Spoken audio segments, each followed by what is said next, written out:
Hi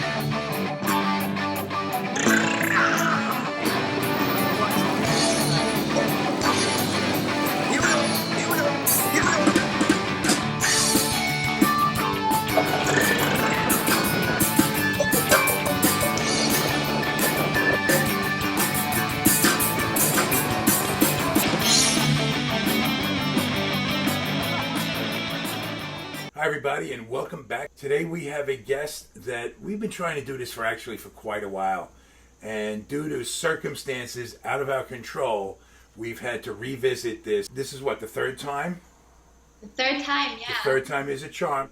I'd like to welcome our guest, Bianca Marzouk, and she's a love and sexuality coach. And welcome, Bianca. Thank you. Thank you for having me. The pleasure's mine, and you know that. Let's get started. Let's roll right into this. You know, for somebody that doesn't, we all know what love is. We know what sexuality is.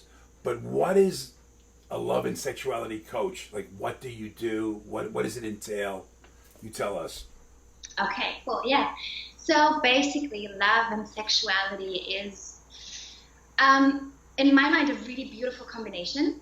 So often I get asked what's the difference between a sex coach and a sexuality coach. So for me, a sex coach is someone that really gives like specific advice that is like very much focused on sex itself. And sexuality is the bigger topic. It's like sex and everything around sex, right? So I love to combine these two because I find that these two together have such a strong power and such a strong force to transform a life. I believe that love is, in some way, like every human suffering can be traced back to a lack of love in the end. So anything that we're going through emotionally, any psychological problem, the root of that will always be a lack of love of some sort. So reconnecting people back to love is the medicine for those issues. And in my opinion, sexuality is our sexual energy, is our power. And it is the force that drives everything in this existence. It is what propels everything forward, what creates life. And we have really come to fear our own sexual power. We've come to suppress it so strongly that we don't even remember how much power we have there. So I love to combine these two. I think that a person that is connected to their sexual power and that has the ability to live with an open heart has so much power and there is so much, we can heal and we can move forward. And it's really, for me, it's the force in this life. What propelled you to make this your mission and to choose this as like a career and make it what defines you? Oh, wow. So I came a long way with my own sexuality. I was struggling a lot when I was younger. I experienced a lot of trauma, a lot of sexual trauma, a lot of emotional pain as a little girl.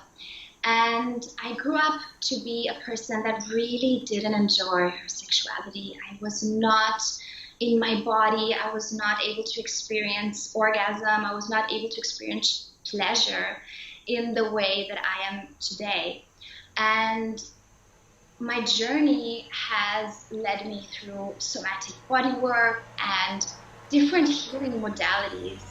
And I got to a point in my journey where the impact that healing my sexuality and reconnecting to my heart had on my entire life, on my being, on my radiance, my connection to people, it was so strong that I really felt this calling to pass on this gift and to support people in this process as well. And another really driving motive for me was that all my life I really wanted to make a difference in the world. I really wanted to help children, help women. I wanted to save the rainforest. And there was this strong idealism inside of me to really make a difference in this world.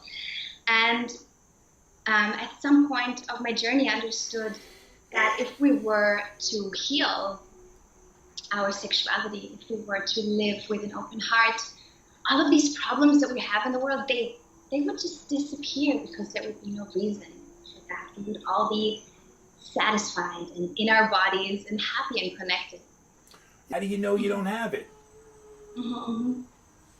Like, I'm talking about a level of satisfaction, a level of this is, fulfilling or something like that. How do you, like, just explain to me that, did you feel something lacking? Is it like in conversations or through society that you hear, oh, it's supposed to be like this, it's not like that for me? I mean, how do you get to the point where you're saying, I'm underwhelmed right now, I want more, Yeah. I need to search? Yeah. So it started in teenage years. I was having conversations with my girlfriends, and they were talking about their sexual experiences, and I started realizing very early on that that is not something that is available to me. And like, I was able to orgasm on my own, but I wasn't able to share that with my partner. And I really, really, really wanted to so badly.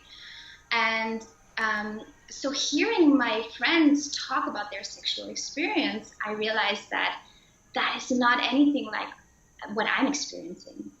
And this created this feeling of brokenness within me. And that understanding that there is just something inherently wrong with me, and I'm just not that kind of person. And another thing is, and this is something that I realized through interviewing people. I've been interviewing a whole bunch of women in the last couple of months, and men around their sexuality. And what I realized is that women that have never experienced orgasm, they have never experienced deep vaginal orgasms, or have this longing to experience something more, when they talk about what they think they are going to experience, it's exactly that. It's like there is this inherent knowing within us how this is going to feel, how this is going to look, and like they're describing like this richness to me and this beautiful experience of surrender and complete openness. And I'm like, yeah, that's exactly what that is. But like, how do you know you've never experienced it? And I really feel, that there's this inherent knowing within us. And Bianca, are you comfortable discussing your personal trauma? Mm-hmm. Yeah. Okay, and I ask you only because it just seems like, when you had this, realization that maybe you weren't being fulfilled based on what you were hearing from other people, you recognized disconnect somewhere. And were you able to say that, of course there's a disconnect, because I know you can refer back to that trauma and say, yeah, that's affecting me. And, like, I'm not going to react to an intimate situation like one of your peers would, because you got this, history there. Mm-hmm. So, like, where do that's why I wanted to add, if you were comfortable to talk about it and you could explain that, then we could, understand it clearer. Yeah, absolutely. It's interesting because, like, maybe 2-3 years ago, if somebody had asked me to talk about my trauma as a child, that would have been the end of me. And now I'm talking about this online, which is beautiful. And I really, yes, and I really admire you for this, because I know it's like, this is really, to me personally, this is why you do this, because, a lot of people have at some point or another experienced some level of trauma, whatever, right? But my own experience just with things in general is when you clean house, when you can, like, own it all, really own it, not have to keep one thing there, like your secret forever or anything, you just clear up. I mean, it changes everything from there on in. Absolutely. And your bravery to be able to even consider talking about this, I commend you, and that's the only reason I would even ask you the question, if you're up to it. Yeah. Thank you so much for bringing that up. So, I experienced a lot of physical violence as a little girl, and it was very, very extreme. Together with psychological abuse, I was exposed to a very sadistic person for 4.5 years, I would guess. So that person is my little brother's father. And my mom, she had so many issues growing up herself. And she really, really came from a household where there was no love, there was so much violence. And she ran away from that and created her own life at 16 years. And her own trauma really led her to choose the wrong men in her life. And because she never took the time or had the time or the resources to actually address it and heal. Absolutely. Because in Absolutely. that generation, it wasn't really available. It wasn't available at all. And she had me when she was very young. She had my brother when she was very young, and she had a career, and there were so many things going on in her life. And and that my brother's father basically went totally wild on drugs. He started off a really, really beautiful soul, but got addicted to crack and alcohol, and that really, out of him, created that. That's a bad mix. Very bad mix. So we were exposed to a lot of violence. I saw my mother being raped on a regular basis. I saved her life at age 3.5 because he was just about to kill her, choking her. And there were so many situations in that time that were so on the edge that there was this terror within me that I was carrying for my whole life. There was this deep, deep terror for my life because my life actually was in danger. My mom's life was in danger. My little baby brother's life was in danger. So that is something that my nervous system picked up on.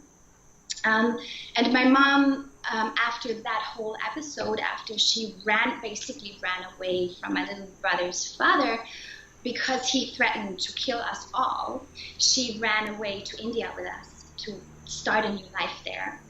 And from all that pain that she was carrying and that deep trauma, her way to cope with that was a heroin addiction.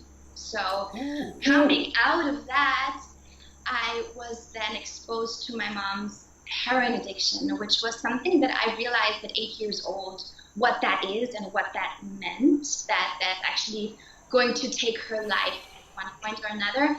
And I felt this big burden of responsibility for my own life, my mom's life, my little brother's life. So, and also, there was a whole bunch of sexual abuse that happened. That's a lot. Wow. Very, very much for me to handle. Yeah. And and then growing up a teenager, I was just out of my body. I just had these moments where I was like, I would realize that I was in a place and I don't recognize where I am and how I got there. And I had a lot of fear of people, strong fear of people, of violence, men. And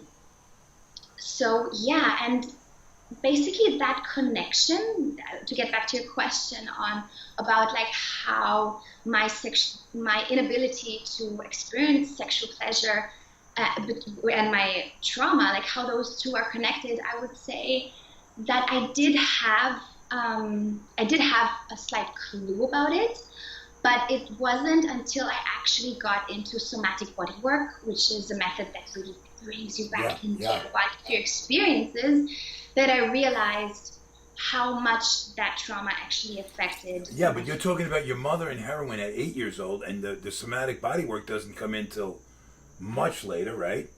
24. So you got all your, formidable teenage years where you're in this kind of on a seesaw of like, trying to fit in, trying to understand, holding his pain, keeping the secret, all these emotional stuff going on. Yeah, what happened then in my teenage years is that I was taking a lot of drugs and I was partying a lot and I was really trying to keep those emotions Of course. down. That makes total sense. Yeah. Were you aware that your mother was making these choices with guys, like bad choices of men? Like, was that like, wait, that was, you knew that, oh no, look at this guy, like, were you? Absolutely. Okay, so then did you pattern your behavior that way? Did you make bad choices like that Interestingly, I didn't, and I've been thinking about that for so long because I was always like, that doesn't even make any sense. Like, how come I was attracting men and choosing men that are not going to beat the shit out of me or act like an asshole? Why? You know? Because isn't that your survival instinct in play there? Saying, listen, this is like terror. I want to be with somebody, but I just don't want the terror. So let me go find somebody that I don't feel threatened by. Yeah, you know, the thing is that often when we experience those things as a child, because it is so familiar to us, Yes. a part of us feels safe in that role. But because you know it, right? But I mean, I think when that you're in that situation, you're going to go one way or the other. I believe that it is because underneath all of that trauma that happened, all of those things that happened, underneath that strong disconnection that I felt from my mother for many years, and also that disconnection from my father, who I was missing a lot because my mom and my father separated when I was a baby. They were like not meant to be together. It's very funny. Sometimes I see them sitting next to each other and I'm like, what were you even thinking? I mean, I'm so happy that they did because I came out of this and I'm really happy. Yeah. But I'm like, what? So my father would come to visit me every couple of months in India, and what I really thought in the end, what made that difference and gave me that ability to choose men that are able to love me and that I am able to love, is the love that I received from my father and also the love that I received from my mother. Because underneath everything that happened, I always knew in my heart that they loved me. I always felt that within me. So I think that's really what made the difference. And do you think that it might have something to do with actually you got the DNA of two people that are loving souls? You know, it's not like, this other stepfather, okay, that's a different scenario, but that's not your bloodline either. Yeah. Right? Though you were subjected to experience it, you know, like your DNA is not of that. Yeah, they really are both people with huge hearts. It's really something that I think about again and again. When I think of my mom and my father, I just see these huge hearts. They're just so full of love. Yeah, it's beautiful. I love the stories of people that live in the light but came from the dark. Because yes, to live in the light is ultimately like what most people strive for, and you know that's the place you want to be. And that's great how anybody gets there. But when you come from that dark, sometimes like pitch black place, I just find that journey so remarkable. Like I can't get enough, and that's why I do this, because you know I think that you know when we're maybe going through those parts of our lives, those dark times, somebody like you and your story and like-minded people can give that person who's, you know, hopeless in the moment the hope they need to just say like, wow, maybe I got a shot. You know? Yeah, that is a really big part of my work actually, is to really give that message that it is possible to heal all of this, and it is possible to create this life that is really in alignment with our deepest purpose and that will light us up. And the only thing that stands between a person and that goal is really the tools. And is it, or is it the blocks from the conditioning that we have? Because sometimes that stuff is like, when it's within the family and stuff like that, there's some blocks that are just like so ingrained that it's really difficult. And we've spoke about this kind of different ways people try to break the real people that are blocked, really blocked. You know, there's alternative ways to do that, you know. But isn't that one of the major problems is the people that aren't able to get down there and break that block? So that exactly is a part of those tools that I mentioned, is that to me personally, and I also see those results in people that I work with, is going inward, really connecting to those beliefs that we have acquired throughout our lives, and especially understanding how those beliefs are connected to our bodies. Like, what is the somatic, like the somatic experience, which I don't like to call it that way because there is somatic experiencing, which is a whole method, but the physical, the bodily experience that is connected to that. So when we have those very deeply ingrained beliefs and thought patterns, and they're in the subconscious, we won't have access to those, right? We don't even know we have them. And those things that are in our subconscious, they are going to dictate our behavior. They are going to manipulate our choices in a way that we have absolutely no control over. Yeah. And then we can have all kind of goals and affirmations and things that we do, but it's not going to get to the core of the issue. So those tools really they have a lot to do with going inward and through the body, connecting to those unconscious belief patterns, bringing them up to the surface, taking a really good look at them, and trying to see how can I integrate that. Not, oh, this belief doesn't serve me anymore, I'm just going to throw that away, right? But because that's not possible. Then you're just shoving it back into the subconscious. Mm-hmm. But looking at it and being like, okay, how can I grow from this? What can I take? How can I integrate this? How can I give this piece of me more love, more compassion? And what other aspects of me are there that I want to empower? Does that make sense? It does, but this is really this topic is, we could stay on this topic for a real long time because it's very intricate.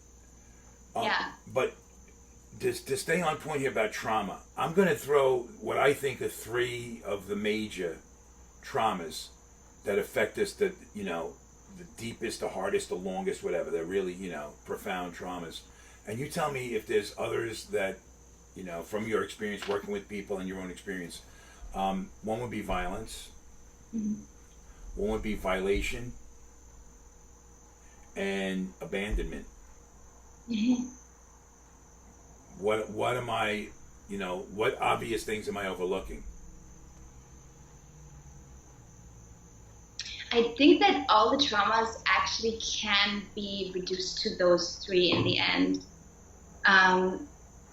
Because sexual trauma is all of those. Yeah, it covers a lot of ground, I have to say that. Yeah. And those are lasting things. And I don't think that without the information, without real help and support and guidance through this, I don't know how easy it is to necessarily recognize.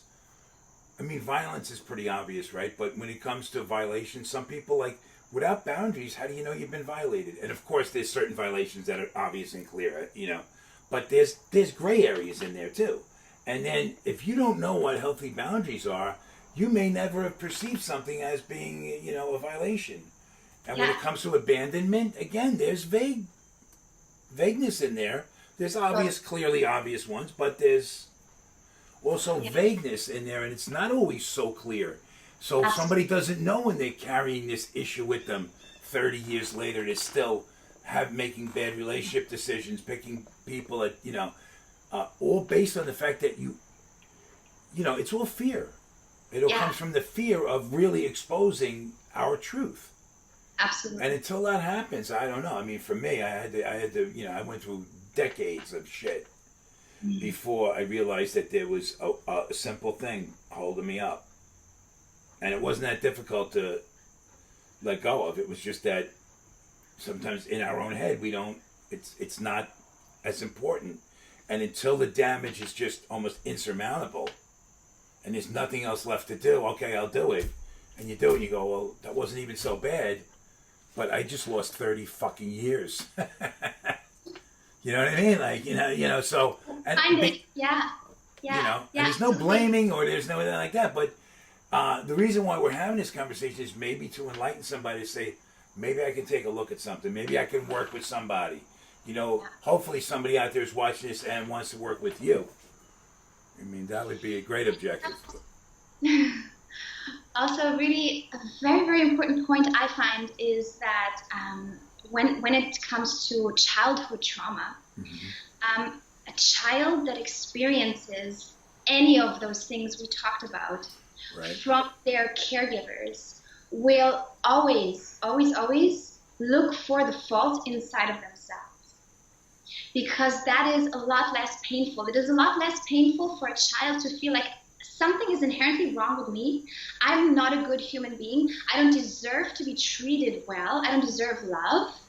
Is a much easier thing for them to acquire that belief system than there is something wrong with my mother or my father. So much really has to do with not wanting to feel the emotions that are connected to the experience. Doing everything that you can to not feel that pain. Act like it never happened. Yeah. And that's impossible. Wow. Wow. How long did it take you to get to that point where you were able to pinpoint the exact issues, where exactly what the trauma is, where it's from, and then to be able to clear that? Like, was that a tough process? That was a very, very long process.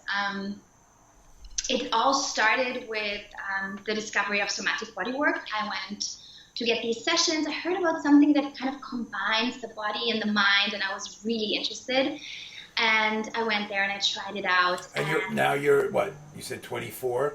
24. When you right. Yeah, that's around when I tried that out, exactly. And that woman started to work with me, and I told her about my story, and she was reading my body. And at some point she said, Bianca, you are suppressing your anger to an extent that you don't even know that it's there. You don't even know the experience of anger at all. And I thought about it, and I realized that I really didn't. I really only knew sadness and knew this weird excitement. Yes. But then switched into sadness. And the thing about that was that I realized how important it was for me to feel anger, to feel the anger that has been built up in my system towards those people that have harmed me when I was a little child. Yeah. So because I didn't allow that anger to be felt, I was pushing it away, and that caused me a tremendous amount of energy. So I started realizing that, and then I started to work as a somatic bodywork practitioner myself, and saw the effects on other people, and saw like how much coming back into your body changes everything. For somebody that's listening to you right now and doesn't understand, what is somatic bodywork? Like, what could you describe it? Yeah, so it's a methodology that focuses on internal perception. So it has a lot to do with what am I feeling physically in my body when I am, for example, thinking about a certain person, a certain situation, going about my day, right? Like, what is that pressure in my chest that I've never thought about? Where does that come from? What is it associated with?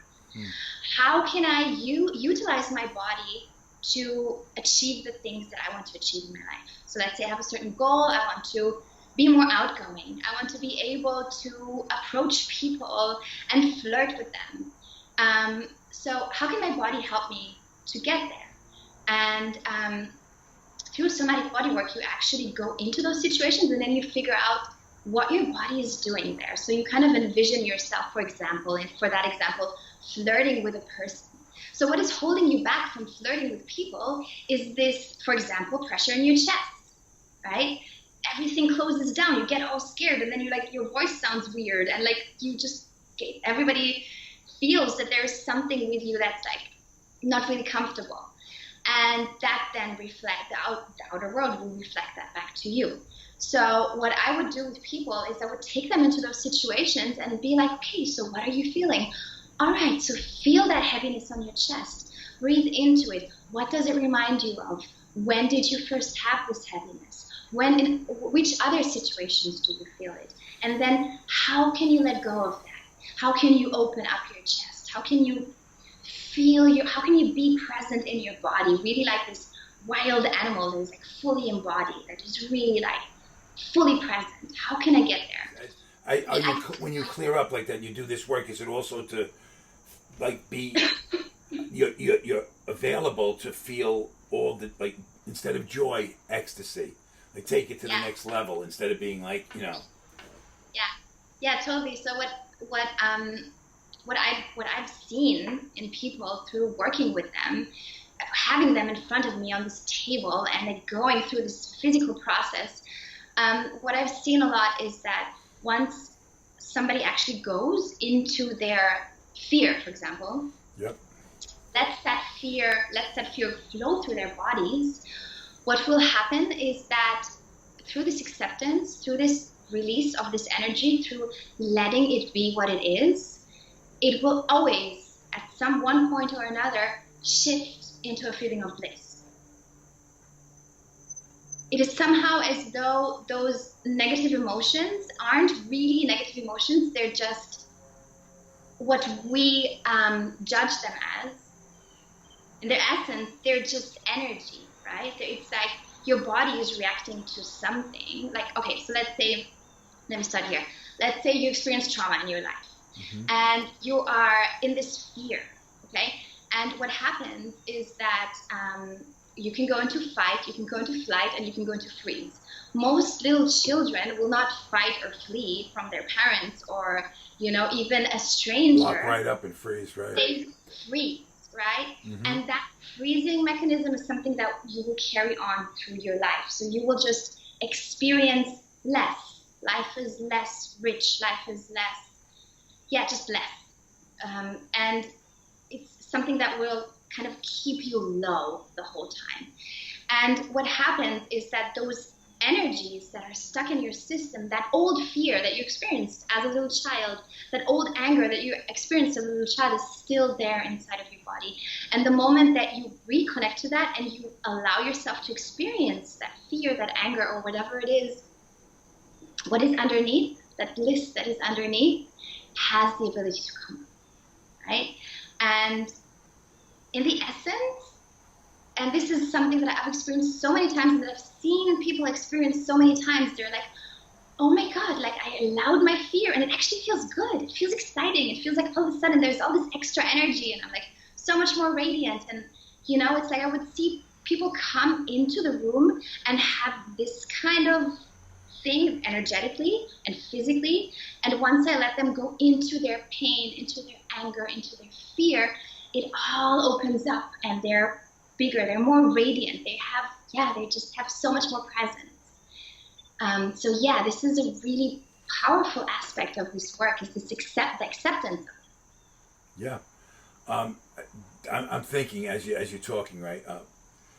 You know how there's that negative perception about what you do as far as healing, and people go, it's like sex work, man. It's like there's people that just chop you down before they even avail themselves to what it is you do, right? So there's that certain built-in negativity. What you just said, I just had lunch with Tao.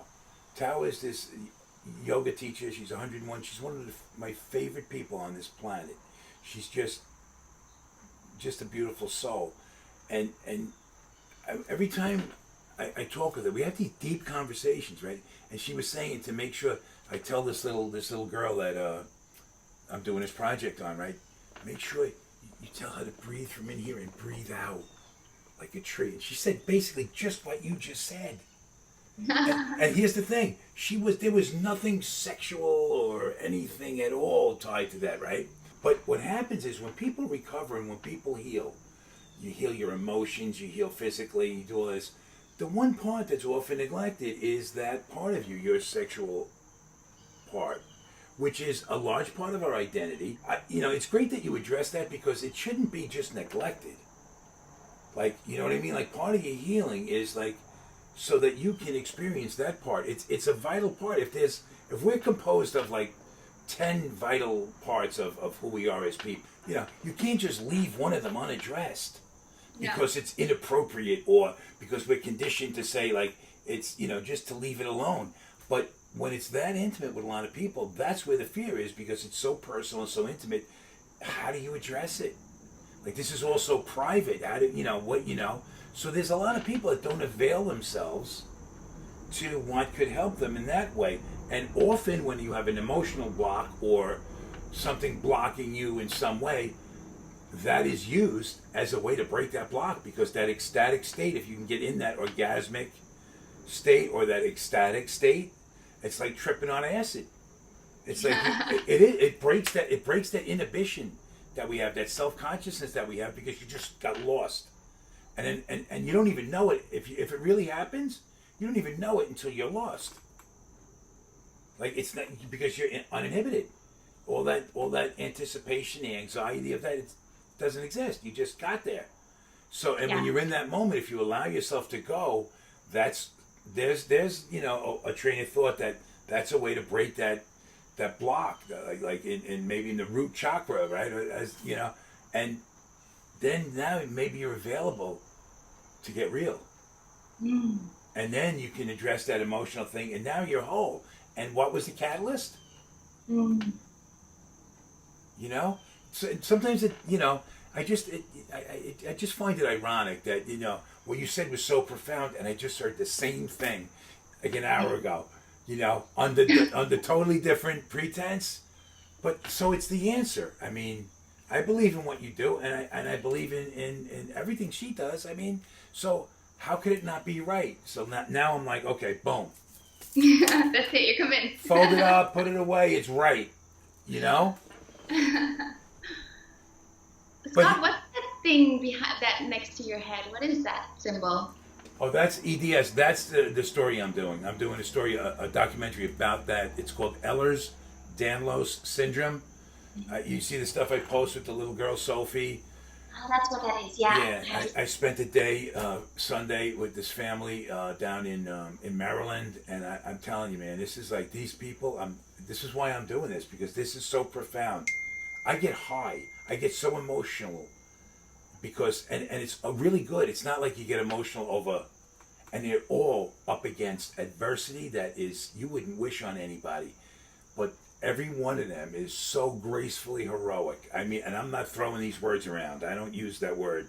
But it is, to me, I am so blown away by the character of everyone. I got 6 people I'm featuring. A family of 4 and a family of 2. And they're, from Russia, from Maryland. There's so many differences in the dynamic. A family of 4 and a mother and a daughter. And we could talk about the differences all day long.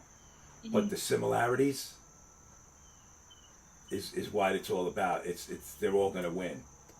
There's no question.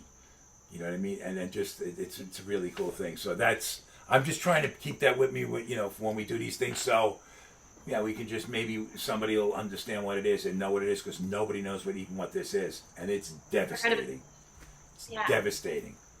Mm. But when you have certain people that have heart, real heart, and it's amazing, man.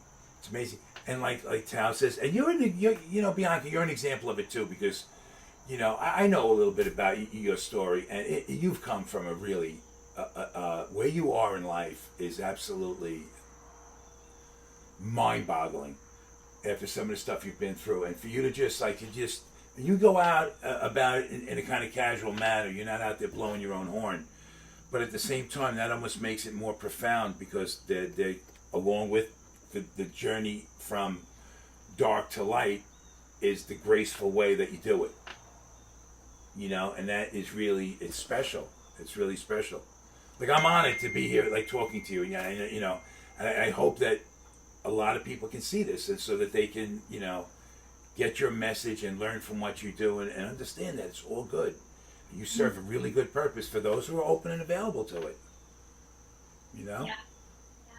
I really believe that, like I said in the beginning of the call, this is really my vision of our future, really, with everything that's going on in the world right now, the Amazon burning, and all the things happening. I really feel that we wouldn't be in this situation had we learned growing up how to utilize this energy that we have in our own body. And let's just have this conversation, and maybe one more person gets enlightened by what you got to do, and maybe that's how it starts. I mean, but do something positive instead of just turning on the news and seeing this. I don't want to get political, so I'll leave it alone. But there, you know what I mean? Stay positive in the right place and help. This is going to be a good day. I'm going to make it a good day. I'm going to do my part. Now let's get back to your story. But thank you again. Thank you for asking about that. Like what is a situation like? Who comes to you and how do you address it and how do you help them and on and on? So people that come to me are basically, it has, from the world of love and sexuality, it could be anything. And as we are all so unique, so is our journey in life and our sexual experience. And, that's why it's very hard to say, like, this is exactly what I do every single time. But what women often want to work on is their ability to experience pleasure, their ability to surrender, their ability to experience deep states of orgasm, to have this profound connection with a partner, to call in a partner that is in alignment with what they want in their lives. More of an embodied experience of life and more radiance, more magnetism. Like just to increase their light, I would say. And with men, it's often, it's very different. It's interesting. Often, yeah, thank. It's often very much focused on women, their relationship to women, how they can be the best lovers she ever had, how they can get to meet women, how they can get over their insecurities, how they can be, like also specific things like lasting longer in bed and, healing erectile dysfunction, things like that. The process that I take people through, as I said, is very, very different, really depending on the person and what's going on for them. But what I do a lot is this internal work. So really finding out what is going on inside that person, all those limiting beliefs that we've talked about, all those subconscious structures that they have going on, all those things that are influencing their lives in a way that is not in alignment with what they really want to achieve. I do a lot of work with the inner child, inner masculine, inner feminine, a lot of embodiment practices, and then of course Tantra. So various tantric practices, breath work, energy work, the Taoist system, which is basically Chinese Tantra, that is similar to Tantra, but also has a lot of. Is that like Chinese checkers? It's kind of like checkers, but it's Chinese checkers. It's really nothing to do with checkers, actually, but no, go ahead. Exactly. So, Chinese Tantra, it's actually hand-to-hand combat. No, it's not. So with women, I also work a lot with a jade egg, which is another healing modality that I haven't addressed. What is that jade? What? Very, very special tool. I actually brought one to show you. You did? Yes. This is a tiny jade egg. Okay. Stone, a jade. It's made, jade is the actual, it's made of jade. Okay. Why jade? Why jade? Jade because it's, okay, well, I'll start here and then I'll explain why jade. Okay. So basically you insert it into the vagina, much like a tampon. And what you do with it is you move, like what you do is you do certain practices.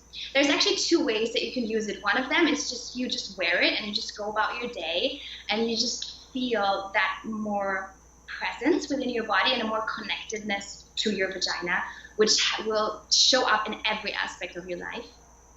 And another way to use it is to do specific practices with it.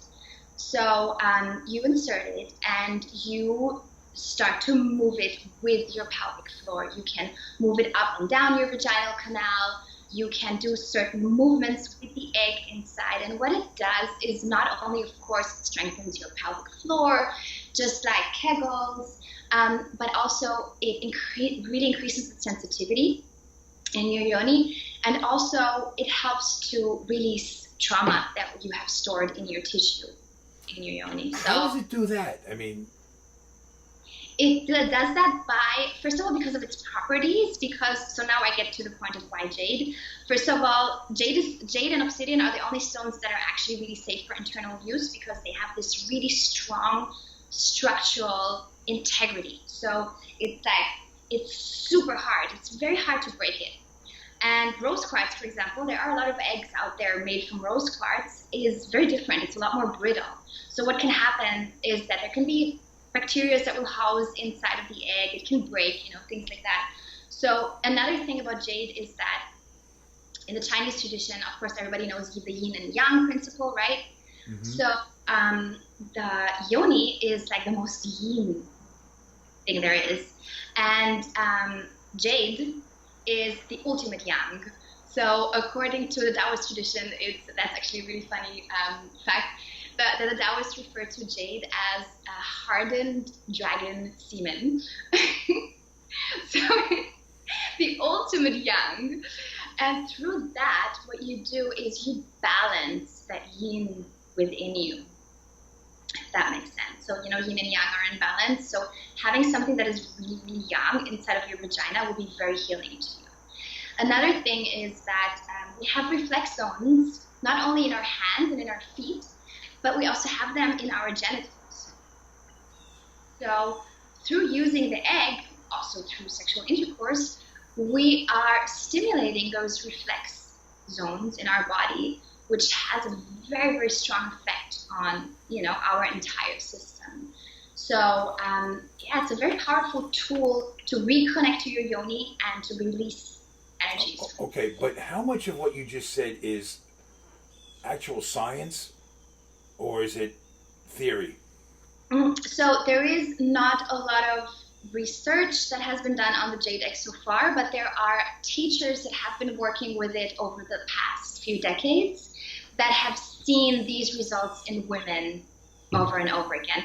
And there is, of course, the Taoist tradition. So the thing you said something that you said when trauma is stored in the cells.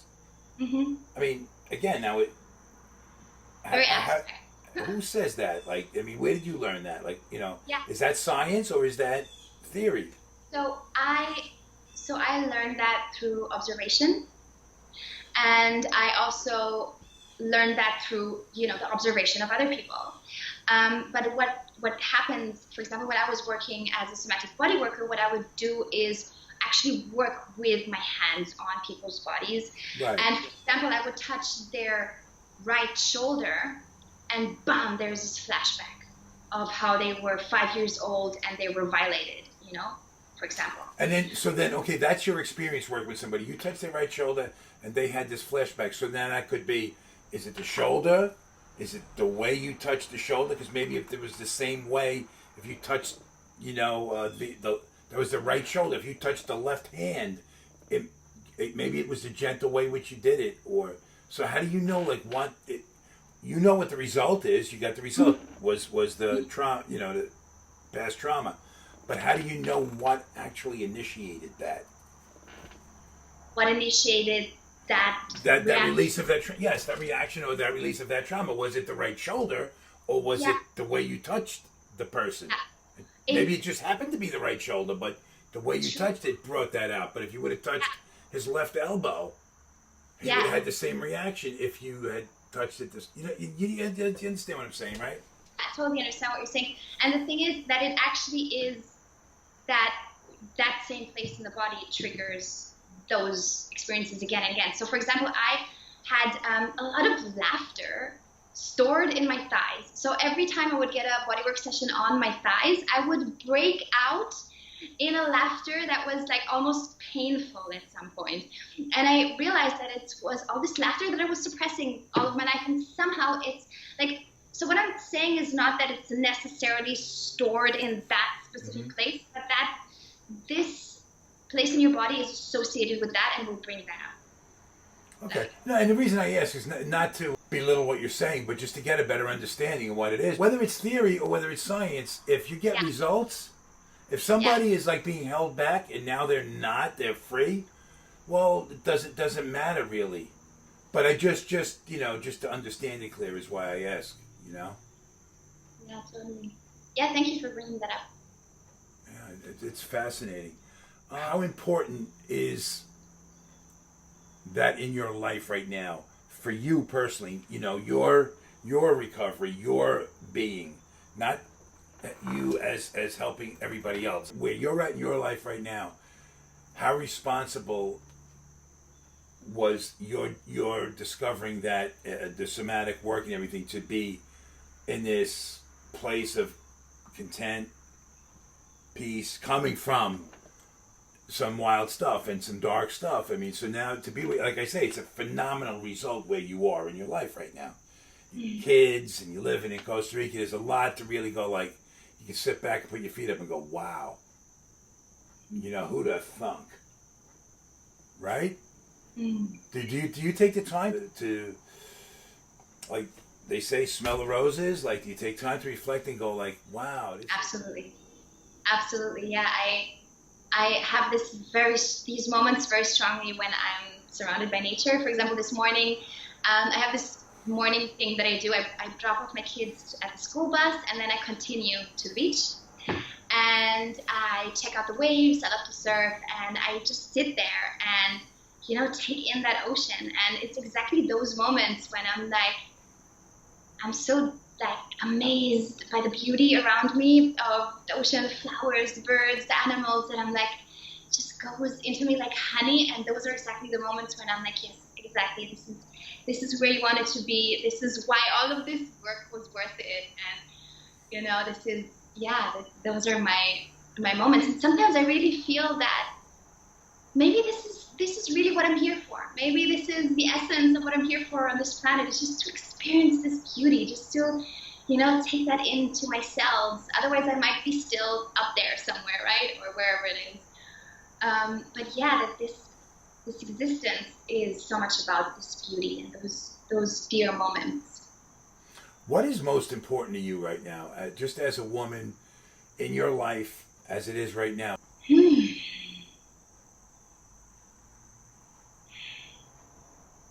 Love, consciousness, truth. I think that there are a few values in my life that just reflect on everything that is and everything that I'm experiencing. I really, really deeply care about making the most out of my life, like really living this life to the max. And of course, my family, my kids are, You know what I want to touch on for a minute, because I think this is cool, and you embody this in a big way. You're fucking crazy. I mean, wild. I mean, you have, and I mean that in an endearing way, not in bad crazy, like, you know. But I mean, you're willing to do things. You're willing to take chances. You're willing to really go for it to get to where you are. You've done a lot of really courageous work. This is not stuff, I mean, this is stuff that a lot of people would very easily find a million excuses and ways to avoid addressing these really personal, intimate issues, and just being like an open book about it, being, you know, a light to everybody with this. It takes a lot to just go out there and be you, you know, and you do it like in a really unique way. I have to say, you know, we laugh because it's funny. But I really admire it. I give it because it's courageous, and courage comes from fear. If you're not afraid, you don't need courage. Like, no. The only reason you need courage is to get over whatever it is you're afraid of in that moment. I mean, so one does not come without. Well, fear might come without the courage, but courage can't come without fear. It's a result of reaction to fear. So couldn't agree more. Yeah. You are absolutely courageous. And you're still so young, and you've done all of this like so young, and you've really challenged yourself in a lot of ways and came out, you know, really well. You came out in light, you know, and it's really, I'm just, you know, I commend you for the courage that you've shown in your journey, and equally important is how you choose to share your experiences with people. And you have you know, you're unique in this way. The message is there, clearly. Your message is clear. But I often think that as equally valuable as the message is the delivery of the message. And you have your way of delivering it, and it's really authentic. But you have a vibrance. You're bubbly. You laugh. It brings people to you. You know, it enhances the intrigue that's already there, and that's really cool. You know, and that's why I wanted to do this with you, because I would just like everybody to see you and just hear your story, what you do, and how important it is to you, and that's genuine, and that's authentic, and that is real. Thank you so much. Wow. So Yeah. good. What is it that you're most proud of? I think I'm really most proud of that, with all this like generations of suffering and trauma, and, passing on all of that like suffering and all that guilt and shame and fear and all of that we're carrying from that we took on from our parents and they took on from their parents, and it's just like this whole long story. I'm so happy that I made it to make a cut there. And because when I gave birth to my first son, there was this moment when I was like, okay, like, what do I need to do in order to make sure that this child will be happy and that this child will, bring more love into the world? And it was so clear that it's the work that I have to do with myself, because if I'm able to love my child to the maximum, able to be there for my child to the maximum, and really, love them unconditionally in every moment, they will turn out to be super amazing humans. And that I think is the thing that I'm most proud of, that I didn't carry on this thing and pass it on to my children. They are free. Beautiful answer. That's a beautiful answer, and wow, and you should be proud of that. I mentioned earlier about differences and similarities, right? And as you were just saying your story, I had a guest on the roof a couple of years ago, become a dear friend since then. His name is Danny Curran, and he's an author.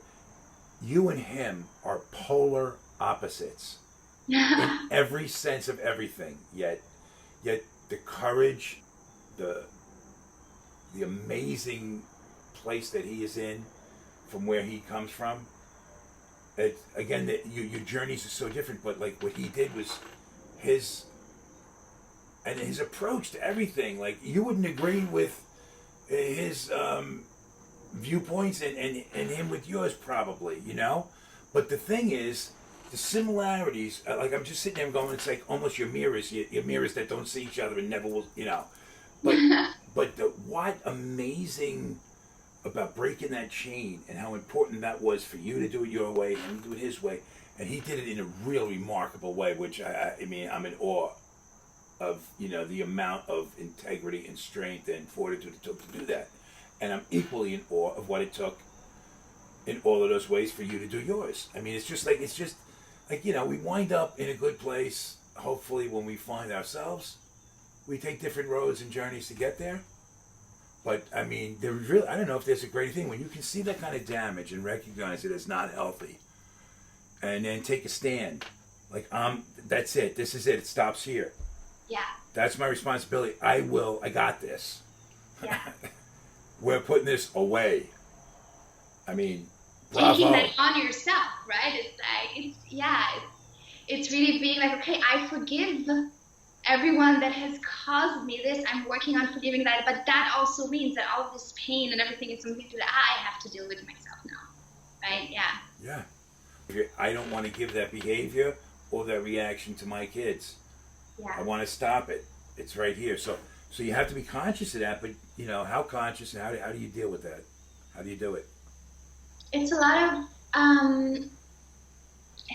of really, in the essence, it's really presence. I would say it's really being present with my body. It's really coming back into the moment. It's again and again allowing myself to experience what is going on within myself and then act accordingly. So, for example, I still have a lot of anger coming up from my childhood. It's not like that's all gone. Right. It may never go away, totally, right? And then sometimes I would be triggered by something, or it's just coming up. Then I have to give that the space to pass through me. So, I will go into cathartic movements, which, for example, is it's all about closing the trauma stress cycle. Mm-hmm. So basically, it's like when you feel that anger coming up and you know that it's connected to your trauma, feel into what your body wants to do. Maybe it wants to punch, maybe it wants to kick, maybe it wants to scream, maybe it wants to cry, and whatever it is, let your body do that, right? So that is something that I do a lot. That's something that I've also been doing a lot during sex, actually. So my husband is completely aware and completely familiar with the situation that we have like loving sex and a beautiful connection, and something through that comes to the surface, which is very common actually. Through that beautiful connection and that experience and that energy moving, something old is coming to the surface, and I'm just gonna be like, okay, stop here, I need a moment, and I will go out into the garden and like beat up something, right? Just let all of that like go out of me. Those are like the moments where I feel the most healing has happened for me, when I really allow myself to go full on into that and just let it go through me. So that's, I think, a really, really big aspect of it. And then, doing all the practices, doing tantric practices, doing energy work, doing breath work, working with a jade egg. It's, again and again, like when I stop doing my practices for a month or so, I will feel a difference, right? So it's really staying connected to that, having a morning routine, meditating, going out into nature, like really again and again, bringing myself back into my body, into the present moment, and connecting with what is inside. Yeah. You just said something that I can't let just slip through, because you said that in you making love and it being beautiful experience for you, right? The trauma's coming up based on pleasure, peace, like all this warmth, right? Yeah. Is that just not a confirmation on how this approach to clearing and getting beyond this stuff that holds us back through sexual activity? That's what happens in your dynamic, but just using that in whatever dynamic, that approach can maybe calm us enough to distract us enough for that to come up, because it takes a conscious, we do it unconsciously, but we're making an effort to not let that out. Like we become conditioned to, and sometimes something like that has to, like, you get lost in a moment, and then, you left the trap door open, you didn't lock the trap door, right? Exactly, yeah. Yeah, I really feel that it has so much to do with how safe we feel. There is a part That's of us. the correlation, right? Yeah, that is, our body needs to feel safe to go there, to go into this process of healing. This is often a huge revelation for people that I work with, because especially women often have emotions coming up while they're having sex. And in those moments, they're like, oh my God, I'm feeling anger. That's not connected. I'm only supposed to experience pleasure. Like, what the fuck is going on? And then they push that away. And what happens when they push that away is that they're losing the sensitivity of the sexual experience. Were they, though, able, because of this understanding, to be like, oh my God, there's anger coming up. Wow, what a beautiful gift. I can actually work that through and then have a lot more pleasure on the other side. Let that pass through them. That always works. It's really, it has a lot to do also with how open the partner is to these things. But once we let ourselves go there, I think that, there's tremendous healing there. Like that's one way to release a block, right? It's another common way to do that is through the ayahuasca, and that's not that I haven't heard anybody label that as calming and beautiful. I mean, maybe after the purging, but that's almost like a violent. Have you experienced that? Yes, I've done a bunch of medicine circles in my life so far. Yeah. Is there a correlation? Or is it just different approaches? Maybe some person has to be, in that safe zone, or maybe somebody has to be shaken up. Mm-hmm. Or and again, I've never done ayahuasca, so I don't know. And I would do it if I didn't have my own issues around drugs and stuff. I would try that stuff, because why not? Why not? Experience it myself. I've done so many other things on a dare or curiosity, whatever, like, but at the same time, I've just worked too hard to, start rolling the dice with shit, But it does intrigue me. What comes from that experience when you do the ayahuasca? I don't think I really have an answer to that because, I had 5 ceremonies with ayahuasca in my life so far, and they were so different. Like, some of them were beautifully nourishing and loving, and some of them were just felt like my soul is like being tortured. I always came out of it a lot more strong, a lot more centered, a lot more myself.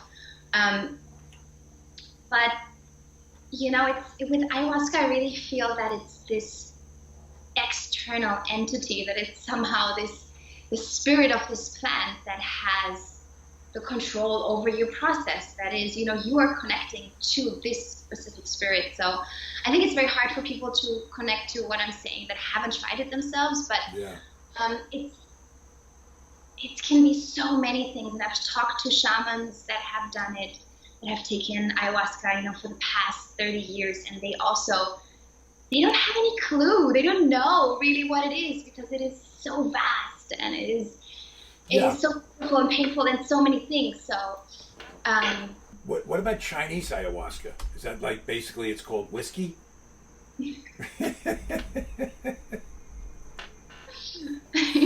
Okay, I just threw that in there. Do you feel it served you and you benefited from it? Absolutely. Yeah. Yeah, it wasn't easy, and that's why also I'm not the person that will say like, hey, go and do ayahuasca, but because it can involve a tremendous amount of suffering. But I am not the same person that I was before I started to go on these medicine journeys, and the insights that I've had through this, and it's something that just, to me personally, I know that it's very different for everyone, but it really brings me back into my center. It's really like. Do you feel like you're closer spiritually, like you're more connected spiritually? Interestingly, it does both to me. It kind of connects me more to the spirit, but also sometimes it really brings me down back to earth. And not saying that being spiritual doesn't mean being grounded. I think that the most valuable spirituality is very grounded, is very much in the body. It's like, Tantra, for example, is like expressing, connecting to the divine through your body. Yeah. So, but yeah, it does both. Mm-hmm. Yeah, I've had experiences like that with acid tripping, I never did it for like some spiritual thing. Although one night, I do remember I was like I don't know, maybe 18 or something, and I remember coming home like in the middle of the night and telling my mother seeing me in this condition, she was terrified, like, oh no, what are we going to do here? And I tried to explain to her that I thought I might be Jesus, because her name was Mary. That's when she's like, just sit still, don't get up. Ridiculous stuff. I never went out of that, but that did change you, like, in ways, like you would be uninhibited, you would be, but you're rolling the dice with what's going to happen that night, because you're like kind of present but kind of not. You're not going to be making responsible decisions that night, that's for sure. Yeah. And you're not in a safe place. Like when you do these things that you're talking about, you're usually the whole point is to find that safe container to do that, right? And the streets of New York would not be considered the safest environment to be tripping. But with your kids now, you got 2 boys and they're young boys, right? Mm-hmm. What's the greatest thing with you being a mom? What's the greatest thing about being a mom for you? And what's the greatest gift where you are that you can give them? What I'm getting is just love. It's like, I almost don't have more of an answer to that, but like the amount of love that you experience through having a child is just like, I heard at some point long before I had kids, and I really found that to be so true. I heard this explanation of what it actually means, or how it feels to have a child, that it feels like all of a sudden your heart is like jumping around outside of you. And you weren't on ayahuasca when you heard that, right? No. And I really find that explains it for me personally exactly. Yeah. They just are my heart. There's no difference between here and between them, right? So that experience is so valuable for me, and just the gift of being able to give them that love, right? To give that back to them, to love them unconditionally, and to, just hold this space, this loving space for them. Everybody in this world of consciousness will tell you how big this movement is, and how it's just like the momentum is just, and I'm going, yeah, but it's still probably like 2 or 3%. Yeah, that's double from 1%, but because there's so many people that are just oblivious and don't give a shit about it. It's not on their radar, and there's not a desire. They're not drawn to it the way you are, right? Absolutely. It's right. But so predominantly that's the conditioned way of being. Mm-hmm. And now you're here and you're breaking a trend, and now you're introducing your boys to life through your the way you're bringing them up, right? So it's going to be a little different, but I think it's unique, and I think it's kind of cool, man, right? Yeah, and it's already happening. People that have more than one child will absolutely agree with me that they are so different, like day and night, or can be at least. And they're close in age? They're 2 years apart. Okay. And my little son, he has been masturbating ever since the day he was born. And I was always... How you doing, Ma? Shut the door on the way out. My older son, for example, is not like that at all.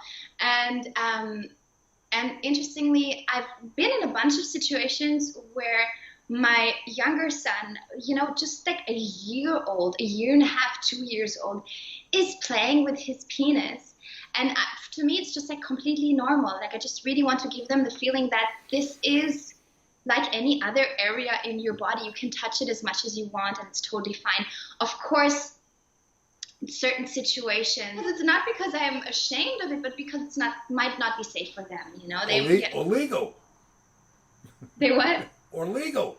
Or legal.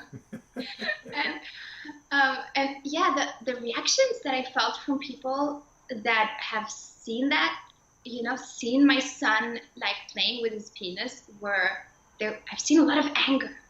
And they would even like address him, like, stop that or something like that. And I was always like, no, that's totally fine. He can touch his body however he wants to. They also, for example, asked me about, they've seen a yoni egg. They asked me what it is. I told them that I put it into my vagina in order to, heal my body and, be more happy and more healthy. So, and they're just totally normal. Like, it's absolutely normal for them. For them, the term making love it's like eating or sleeping, it's like absolutely normal for them. It's much more than that. I find that it's so much more divine than, it's so many things, but and that's definitely what I want to teach them also when they grow older. Like, I definitely want them to have a positive outlook on sexuality. I want them to know what it means to self-cultivate as a man, meaning not ejaculating every time you masturbate, for example. I want them to know about if they're going to be attracted, or if they're going to be into women. I want them to know about the female body. This is a conversation that I could not even imagine in my, in any scenario whatsoever to have with your mother. Like, I could never, they'd say, listen, Junior, when you're going to go in there and masturbate, try not to come every single time. Don't be sad. 2 out of 3 ain't bad.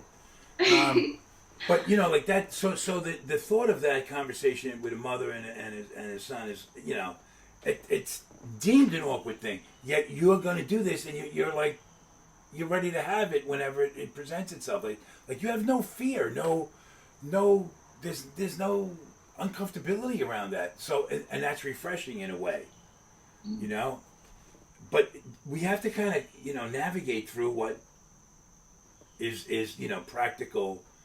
What goes on. There was a girl from England. She was into meditation, and she actually was good at guided meditations. She could talk you right through a meditation in school.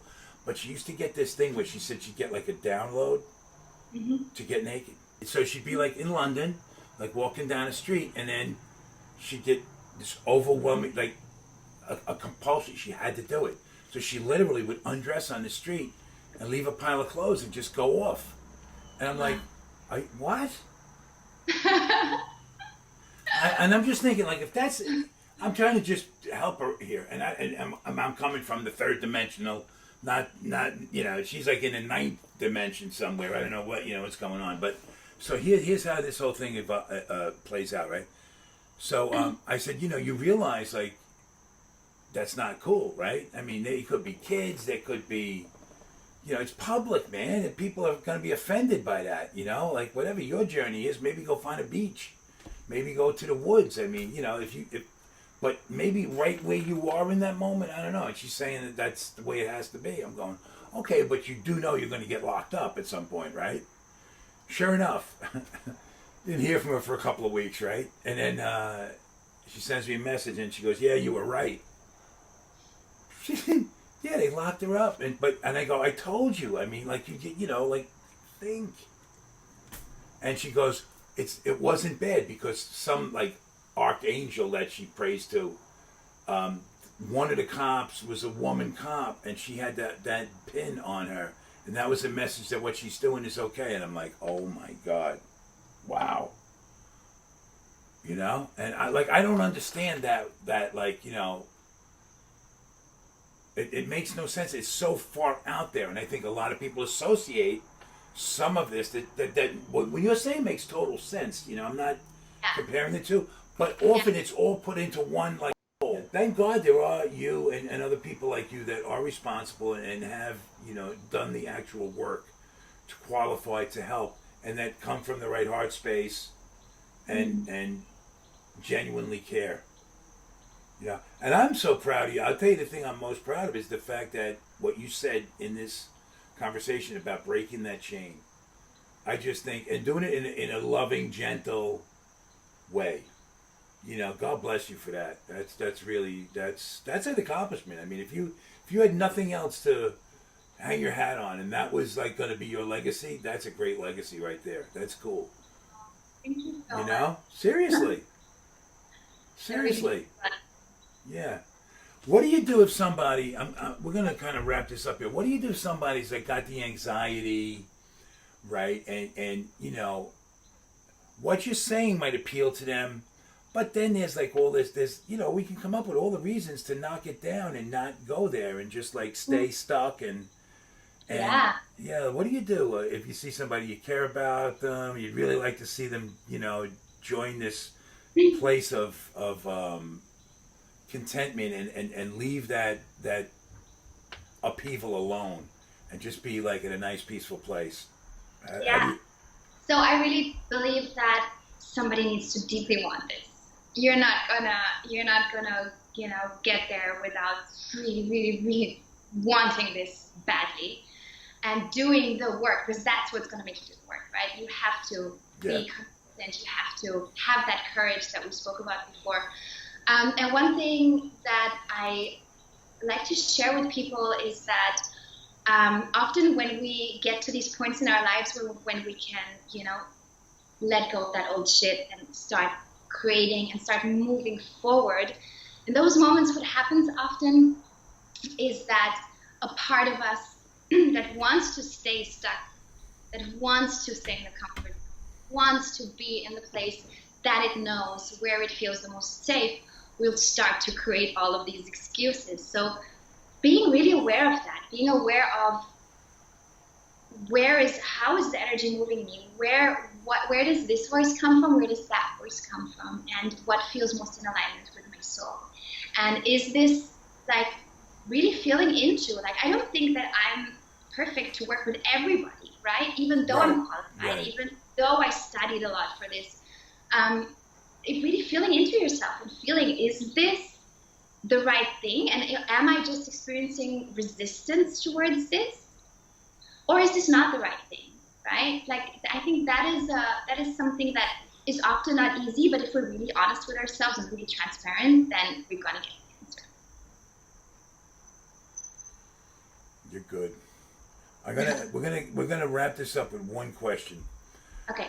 As a mom, And as a woman who has got to where she is with the experience of a lot of adversity, many obstacles, and a shitload of darkness, that's where your growth comes from, right? That's where the courage that you've exerted to get to this point comes from. And now you're raising these boys, and the maternal instinct of a mom does never want to, like you said, break the chain. I don't want to, right? But you know that the powerful woman you are is a result from, it's a result of you having to overcome that adversity, having to find it within you to accept these challenges to grow, right? Now, how do you navigate through that when it comes to your kids? Because you want them to be the best. You want them to know that if I'm not here, you got this. Yeah. Right? Yeah. How do you do that? Is that a conflict at all ever, or what? Yeah. Okay. So no, there is no conflict for me there, because I really believe that thriving, being in bliss, living with an open heart, and being strongly connected to our sexuality is our natural state of being. And I believe that it's not that I'm in this state because of all the darkness that I've experienced, but all the darkness that I've experienced led me to be a very compassionate person. It led me to know the pain, to know the darkness. Like, if somebody's going to come to me with their trauma, I will understand. But I don't think that I thrive in life, I'm happy, and I'm radiant because of that trauma. I think that a person that is born into a world where they receive unconditional love and support is going to thrive, is going to be connected to their heart, is going to be connected to their bodies and have a healthy inner ecology. So that is really what I want to give to my boys. Brilliant answer. Really really good. Bianca, I mean, I can't thank you enough. I mean, you're the real deal. Yeah. And you're bubbly, you're fun. We didn't even get into the humor. Yeah, we kept this pretty serious, So hopefully we can do this again, and maybe a little lighter, because you really are funny and you got a great sense of humor. The important thing that we want to do here is anybody that gets to see this that would like to work with you or contact you on some level, how do they do that? Yeah, they can find me either through my website, biancamarzouk.com. So Bianca with a C, Marzouk, MARZOUK.com, or through Facebook, Bianca Marzouk, through Instagram, Bianca Marzouk. Okay. Do you have anything coming up? Any circles or retreats, or any walks through the forest and eating wild leaves, anything like that? So I have a retreat coming up in February in this beautiful jungle paradise here in Costa Rica, and one of the most amazing retreat centers this world has to offer. I really believe that. And I have online courses coming up for women, and also a little bit later on for men. That's that for the next couple of months. Great. And anybody wants any part of that can go to any of those. Instagram, Bianca Marzouk, Facebook, Bianca Marzouk. Yeah. And your website is biancamarzouk.com? Exactly. Yeah. Beautiful. Again, I just want to I'm grateful. I want to thank you for your insight and your generosity today. And I look forward to doing this again soon sometime, And I wish you all the best on the rest of your journey. Thank you so much. Thank you. This was great.